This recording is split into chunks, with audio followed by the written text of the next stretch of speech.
नमस्कार मित्रांनो. माजी मंत्री बच्चू कडू यांनी नागपूरमध्ये शेतकऱ्यांच्या कर्जमाफीसाठी आंदोलन उभा केलेले होते आणि त्या आंदोलनाची दखल घेऊन राज्य शासनाकडून त्यांना कर्जमाफी आणि इतर मागण्याबाबतच्या चर्चेसाठी मुंबईला बोलवण्यात आले होते. त्यानंतर बच्चू कडू शेतकरी नेत्याच्या शिष्टमंडळासोबत मुख्यमंत्री देवेंद्र फडणवीस यांनी घेतलेल्या बैठकीत कर्जमाफीच्या बैठकीसाठी काल रात्री गेले होते. त्यानंतर ती बैठकीत येत्या 30 जून 2026च्या आत शेतकऱ्यांना कर्जमाफी देण्यात येईल असे मुख्यमंत्र्यांनी आश्वासन दिले आहे. तत्पूर्वी काल एक शासनाने शासन निर्णय म्हणजे GR काढून या कर्जमाफीसाठी एक समिती स्थापन केलेली आहे आणि त्या समितीने 6 महिन्याच्या आत म्हणजेच एप्रिल महिन्याच्या पहिल्या आठवड्यात पर्यंत सरकारला कर्जमाफीविषयी एक अहवाल सादर करण्याचे GR मध्ये सांगितले आहे. मुख्यमंत्र्यांनी काल रात्री दिलेल्या 30 जून 2026 ची तारीख म्हणजेच या आश्वासनानंतर शेतकरी नेते समाधानी झाले आहेत, तसेच शेतकरीही समाधानी झाले आहेत. आतापर्यंत कुठलीही तारीख नव्हती, त्यामुळे निदान आता एक तारीख तरी शेतकऱ्यांना भेटली आहे. याचे श्रेय सर्व शेतकरी नेत्यांना तर जातच, पण बच्चू कडू यांना सर्वात जास्त श्रेय हे जात आहे, कारण त्यांच्या पुढाकारानेच हे आंदोलन उभं झालं होतं. दुधाच्या भावाविषयी आणि ऊसाच्या भावाविषयी ही बैठक पुन्हा आणखी होण्याची शक्यता आहे. त्याची तारीख अद्यापपर्यंत जाहीर केलेली नसली तरी पुढील काही दिवसात गाईच्या दुधाच्या 50 रुपये आणि म्हशीच्या दुधासाठी 65 रुपयाची मागणी असलेली आणि ऊसाला 4300 रुपये प्रति टन मागणी असलेली या मागणीबाबत येत्या काही दिवसात बैठक होऊन निर्णय होण्याची शक्यता आहे. बच्चू कडू यांच्या नेतृत्वात नागपूरमध्ये शेतकऱ्याचा महायलगर ट्रॅक्टर मोर्चा सुरू होता. त्यावर तोडगा काढण्यासाठी मुख्यमंत्र्यांनी काल आंदोलकांना चर्चेसाठी मुंबईत बोलवले होते.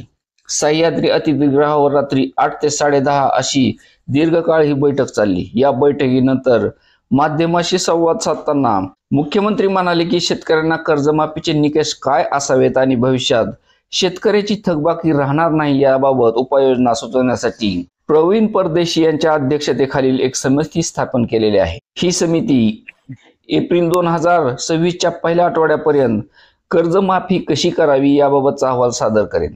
त्यानंतर 30 जून 2026च्या आत कर्जमाफी देण्याचा निर्णय घेण्यात येईल.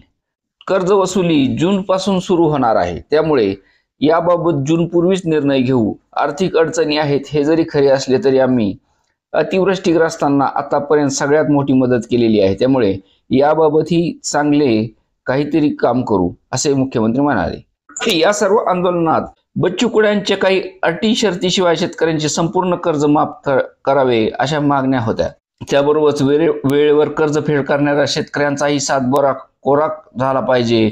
ऊस उत्पादक शेतकऱ्यांना यंदा प्रति टन 4300 रुपये FRP द्यावी अशी ही मागणी होती.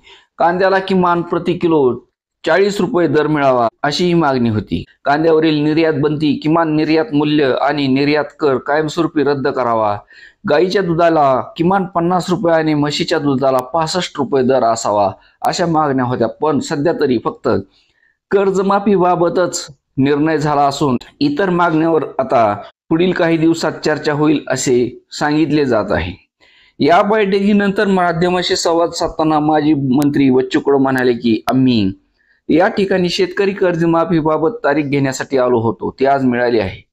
मुख्यमंत्री देवेंद्र फडणवीस, उपमुख्यमंत्री एकनाथ शिंदे आणि अजित पवार यांनी 30 जून 2026 आधी कर्जमाफी करण्याचा शब्द दिलेला आहे, त्यामुळे त्याबाबत तरी आम्ही समाधानी आहोत आणि ते शब्द पूर्ण करतील अशी खात्री आहे असे बच्चू कडू म्हणाले. धन्यवाद.